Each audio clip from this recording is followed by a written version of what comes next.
वेद शिव है और शिव वेद है, अर्थात शिव वेद स्वरूप है। यह भी कहा है कि वेद नारायण का साक्षात रूप है। वेदो नारायणो साक्षात स्वयंभूरिति सुषुमः वेद शिवः शिवो वेदः। इसके साथ ही वेद को परमात्मा प्रभु का निश्वास कहा गया है। इसलिए वेद की अनुपम महिमा है।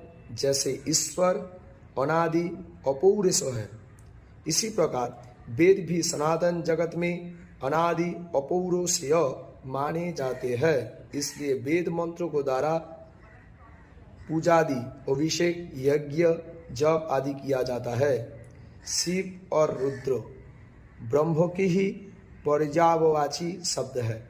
शिव को रुद्र इसलिए कहा जाता है, ये रुद्र अर्थात दुख को विनष्ट कर देते हैं। रुतम माने दुखम, द्रवयति नाशयति रुद्रः।